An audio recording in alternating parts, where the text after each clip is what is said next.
Welcome to big news. నేను మీ గౌసుద్దీన్ షేక్. ఉన్నదే రాస్తా, చూసిందే చెప్తా. ఆ మహిళా నేత సబితా మీనా, సబితా ఇంద్రారెడ్డి, పట్లోళ్ళ సబితా ఇంద్రారెడ్డి ఆ మహిళా నేతన. ఫోన్ ట్యాపింగ్లో సబితా ఇంద్రారెడ్డి మహేశ్వరం నియోజకవర్గానికి సంబంధించి కీలక పాత్ర పోషించారా? ఫోన్ ట్యాపింగ్ కేసు మీకు తెలిసిందే కదా. రోజుకొకరిని పిలుస్తున్నారు, రోజుకొకరిని విచారిస్తున్నారు. మీ ఫోన్ ట్యాప్ అయిందంటూ వాళ్లను పలు ప్రశ్నలు సంధిస్తున్నారు వాళ్ళపైన.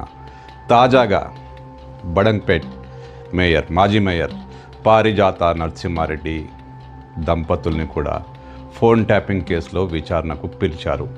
మీ ఫోన్లు ట్యాప్ అయ్యాయంటూ సిట్ అధికారులు ఆమె ముందు వివరాలు పెట్టారు.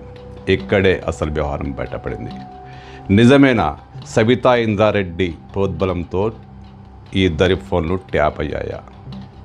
ఎన్నికల సమయంలో రాజకీయ వ్యవహారాలతో, అసెంబ్లీ ఎన్నికల సమయంలో రాజకీయ వ్యవహారాలతో ఇద్దరు బిజీగా ఉన్న టైంలో సబితా ఇంద్రారెడ్డి ప్రోద్బలం మేరకు ఈ ఇద్దరి ఫోన్లు ట్యాప్ అయ్యాయా? ఆమె అలాంటి ఫిర్యాదే సిట్ అధికారులకు చేసినట్టు తెలుస్తుంది. అంటే పారిజాత నరసింహారెడ్డి సబితారెడ్డి ప్రోద్బలంతోనే తన ఫోను, తన భర్త ఫోను ట్యాప్ అయిందంటూ ఆమె వెల్లడించినట్లు సమాచారం అందుతోంది. బయటికి వచ్చాక కూడా పారిజాత నరసింహారెడ్డి దంపతులు మీడియా ముందు మాట్లాడారు.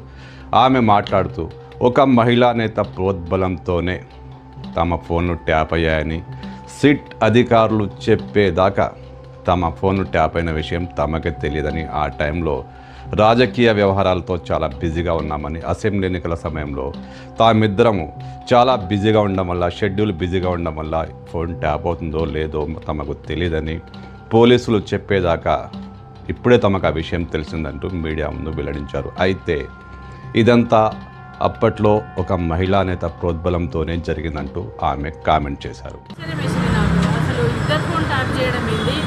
భార్యాభర్తల ఫోన్లు కూడా ట్యాప్ చేస్తున్నారంటే ఇంతకంటే దరిద్రం ఇంకేం లేదు.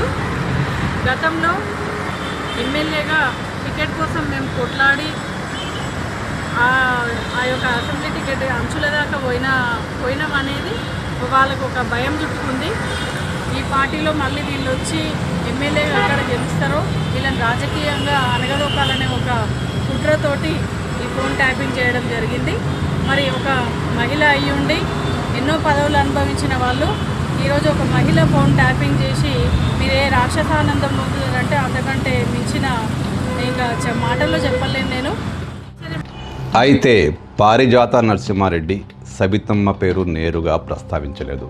సబితారెడ్డి అంటూ ఆమె ఎక్కడా వ్యాఖ్యానం చేయలేదు. కానీ పోలీసుల సమక్షంలో ఇలాంటి ఫిర్యాదు చేసినట్లు తెలుస్తుంది. కానీ ఆమె సబితమ్మ పేరు ప్రస్తావించకుండా ఆ మహిళా నేత ఎవరన్నది ఇప్పుడు మహేశ్వరం నియోజకవర్గంలో చర్చనీయాంశంగా మారింది.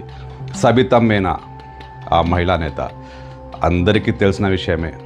పారిజాత నరసింహారెడ్డికి సబితమ్మకు ఏమాత్రం పడదు. ఆమెను ఫోన్ ట్యాపింగ్ చేయించారేమో అని అనుమానాలు వ్యక్తమవుతున్నాయి. నిజానికి ఫోన్ ట్యాపింగ్లో అనేక మంది పేర్లు బయటకు వస్తున్నాయి. కానీ సబితమ్మ పేరు అధికారికంగా ఎప్పుడు కూడా బయటికి రాలేదు. కానీ తాజాగా పారిజాత నరసింహారెడ్డి దంపతుల విచారణ అనంతరం ఇప్పుడు సబితమ్మ పేరు వైరల్ అవుతుంది. ఆ మహిళా నేత సబితా మీనా అంటూ మహేశ్వరం నియోజకవర్గం ప్రజలు ఇప్పుడు చర్చించుకుంటున్నారు. ఆ నేత తన రాజకీయ కక్షతోనే ఈ ఇద్దరి ఫోన్ను ట్యాప్ చేయించిందని కాంగ్రెస్ వర్గీయులు ఆరోపిస్తుంటే అసలు ఫోన్ ట్యాపింగ్ ఒక ట్రాష్ అంటూ బీఆర్ఎస్ వర్గీయులు కొట్టిపారేస్తున్నారు. అయితే ఆమె చెప్పిన మహిళా నేత ఈమెనా? పారిజాత చెప్పిన మహిళా నేత సబితా మీనా. ఇప్పుడు ఇది మాత్రం హాట్ టాపిక్గా మారిపోయింది.